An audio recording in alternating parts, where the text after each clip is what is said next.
ठरलं तर मग मालिकेच्या 20 डिसेंबरच्या प्रोमोमध्ये आपण असं पाहणार आहोत की आता गेल्या अनेक वर्षांपासून एकत्र कट रचणारे नागराज आणि महिपत आता एकमेकांसमोर उभे ठाकले आहेत.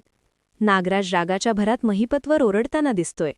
तो थेट धमकीवजा इशारा देत म्हणतो, "बास झालं महिपत.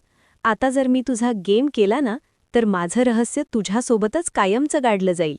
नशीब समज की आम्ही तुला अजून जिवंत ठेवलंय." यावरून नागराजच्या मनात काहीतरी भयंकर शिजत असल्याचं स्पष्ट होत आहे. दुसरीकडे सुमन आणि सायलीची भेट दाखवण्यात आली आहे. अनेक वर्षांचं दडपलेलं ओझं उतरवण्यासाठी सुमन आता तयार झाली आहे. ती भावूक होऊन सायलीला सांगते, "सायली, इतकी वर्ष मी गप्प राहिले, पण आता नाही. मला तुला आणि अर्जुनला काहीतरी महत्त्वाचं सांगायचं आहे." तपासाच्या चक्रात अर्जुनने बाबूची सुरक्षा आपल्या हाती घेतली आहे. अर्जुन बाबूला धीर देत म्हणतो, "तू अजिबात टेन्शन घेऊ नकोस. तुझ्या सुरक्षेची जबाबदारी आता आमची आहे." यावर विश्वास ठेवून बाबू त्या काळरात्रीच्या अपघाताबद्दल मोठं सत्य सांगण्यास तयार होतो. तो म्हणतो, "त्या अपघाताबद्दल मला जे काही आठवतंय ते सगळं मी तुम्हाला सविस्तर सांगेन." बाबू नक्की काय सांगणार? सुमन सायलीला कोणतं गुपित सांगणार?